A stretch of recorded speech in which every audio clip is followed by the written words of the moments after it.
Ya, jadi untuk melakukan analisis data menggunakan Smart PLS, yang pertama kita lakukan adalah membuat data CSV-nya terlebih dahulu. Nah, ini saya sudah buat untuk data CSV. Nanti bisa dibuka file yang ini. Nah, ini adalah datanya. Nah, data CSV ini diambil dari atau data yang digunakan untuk CSV ini adalah data yang sudah diedit. Nah, nanti data yang sudah diedit itu bisa diketahui, bisa diambil dari sini. Jadi client 129 data dan hasil Smart PLS. Nah, di sini nanti dibuka. Nah, ini adalah data yang sebelum diedit. Dan ini adalah data yang setelah diedit. Seperti itu. Nah, setelah seperti ini lalu kita buka aplikasi Smart PLS-nya.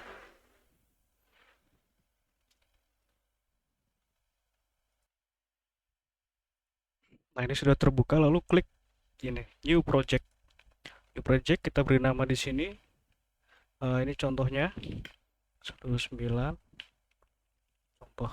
Nah, setelah seperti ini lalu klik OK. Nah, kemudian kita masukkan data CSV yang telah kita buat tadi. Jadi caranya adalah uh, klik ini, double klik to import data.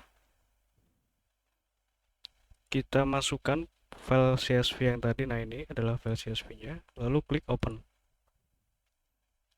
Muncul dialog seperti ini, lalu klik OK. Nah, ini menandakan bahwa data sudah termuat ke dalam aplikasi Smart PLS. Ini kita bisa close saja. Nah, kemudian kita buat diagram jalurnya. Kan klik ini. Nah, yang gambar ini di atasnya, double klik. Nah, kita masukkan indikator yang ada di sebelah kiri ini ke dalam lembar kerja. Caranya kita blok saja dari X1.1 sampai dengan X1.9 seperti ini. Lalu kita tekan, drag ke lembar kerja seperti ini. Begitu juga dengan variabel X2, variabel Z,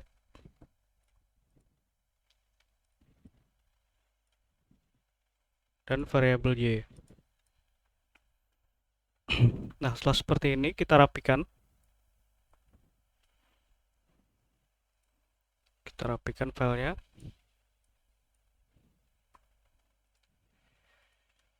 Nah, seperti ini lalu kita hubungkan variabel ini dengan cara ini, menu connect.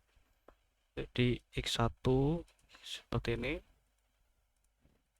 Nah, setelah seperti ini lalu kita beri nama. Ya, untuk laten 1 ini adalah variabel X1. Caranya klik kanan, rename. Nah, ini kita beri nama variabelnya. Klik kanan, rename.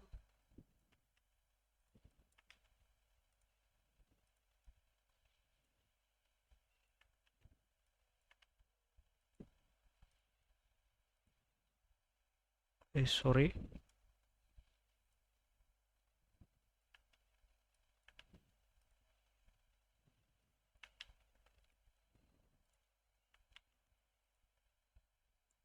Oke, nah setelah seperti ini lalu kita buat variabel moderatingnya. Jadi moderating di sini adalah variabel antara dengan cara klik kanan yang variabel Y ini. Ya, kita klik kanan lalu add moderating effect. Seperti ini. Nah, muncul dialog seperti ini lalu kita masukkan jadi moderator variabel kita masukkan Z1 perilaku keuangan, kemudian independent variabel kita masukkan X1. Nah, ini adalah moderating effect yang ke satu, lalu kita beri nama X1 Z1. Kemudian untuk moderating yang kedua sama caranya seperti tadi.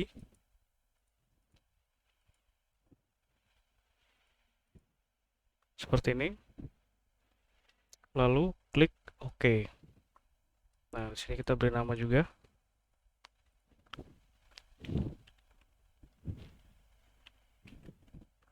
Seperti ini. Oke. Nah, setelah seperti ini, lalu yang pertama kita lakukan adalah menguji outer model. Caranya adalah klik calculate, PLS algorithm. Ini biarkan default, lalu start calculation. Lalu kita lihat nilai overloadingnya terlebih dahulu. Nah, ini pada nilai overloading ini yang disyaratkan adalah di atas 0,70. Nah, kalau misalkan ini di bawah 0,70 akan berwarna merah. Sedangkan jika di atas 0,70 berwarna hijau. Nah, kita bisa lihat di sini seluruh variabel indikatornya ini sudah berwarna hijau, artinya seluruh variabel konstruk ini dinyatakan valid. Kemudian setelah overloading kita lihat juga nilai dari konstruk reliability and validity. Jadi ini adalah untuk uji reliabilitas. Dan untuk uji reliabilitas ini kita lihat dari nilai AVE yang pertama. AVE ini harus di atas 0,5. Ini sudah di atas 0,5 semua. Kemudian CR, composite reliability, juga di atas 0,5 dan 0,7, sorry. Dan Crobak Alpha ini harus di atas 0,7. Nah, untuk ROA ini tidak digunakan dalam pengujian. Kemudian setelah ini kita lihat juga nilai dari discriminant validity. Nah, pada discriminant validity ini harus lebih besar kepada variabel konstruknya sendiri. Nah, bagaimana untuk cara membacanya? Yang kita bisa lihat di sini adalah, nah contohnya ini. Jadi ini cara membacanya secara horizontal. Jadi ini kenapa tidak ada? Karena ini adalah yang pertama. Jadi sebenarnya sama saja ini nanti seluruhnya ini dibandingkan. Cuma ini adalah tabel yang berbentuk matriks. Kita ambil contoh saja ini X2 pendapatan. Nah, ini harus lebih besar ke variabelnya sendiri. Jadi pendapatan ini harus lebih besar ke nilai pendapatannya. Jadi ini contohnya.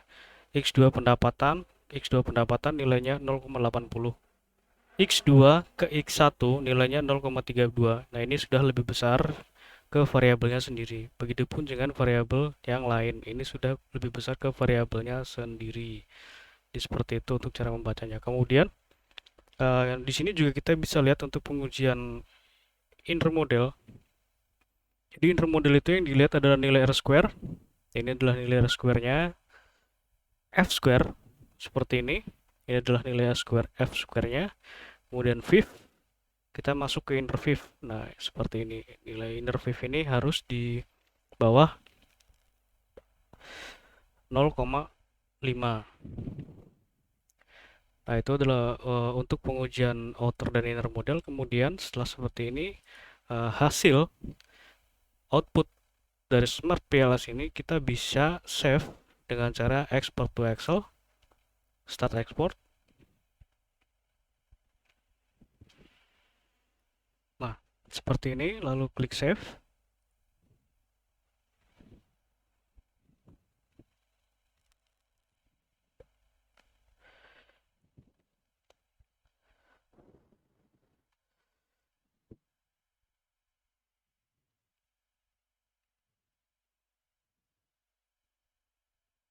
Nanti hasilnya akan muncul seperti ini. Jadi untuk overloading kita bisa klik di sini. Nah, ini adalah untuk nilai dari overloadingnya.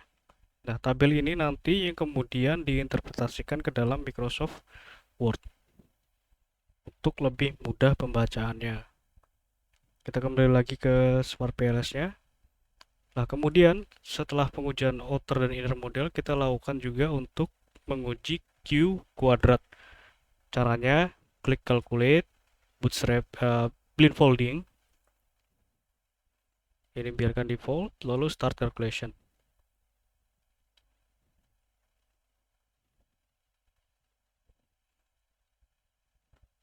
Nah, ini adalah untuk memperoleh nilai Q kuadrat. Nah, ini adalah Q kuadrat, yang dilihat adalah nilai ini.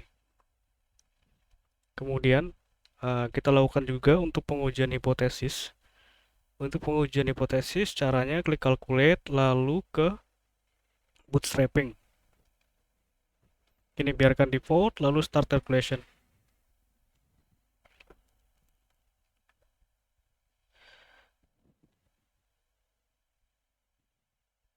Nah, ini adalah untuk pengujian hipotesis. Jadi pengujian hipotesis ini yang dilihat adalah nilai dari p-value-nya ini. Jadi jika p-value-nya ini di bawah 0,05, yang dimana itu menandakan signifikan itu berwarna hijau, dan di atas 0,05 atau tidak signifikan atau hipotesisnya itu ditolak berwarna merah. Nah, bisa dilihat seperti ini. Jadi X1 literasi keuangan terhadap Y keputusan investasi itu terdapat pengaruh yang signifikan ditandai dengan nilai p-value. Kemudian untuk moderasi Z1 terhadap X kepada Y adalah 0,058 di atas 0,05. Nah, ini menandakan tidak signifikan. Jadi begitu untuk cara membacanya. Dan untuk meng-save hasil ini caranya sama seperti tadi, tinggal klik export to Excel, tinggal save di folder mana yang diinginkan, lalu dilakukan interpretasi. Nah, untuk hasil interpretasinya nanti bisa dilihat di sini. Nah, untuk ini adalah untuk uji outer inner, ini adalah untuk clean folding, ini adalah untuk uji hipotesis. Ini seperti itu, ini yang sudah dirapikan. Jadi sekiranya cukup untuk pengujian Smart PLS. Jika ada pertanyaan nanti bisa ditanyakan langsung. Sekian dan terima kasih.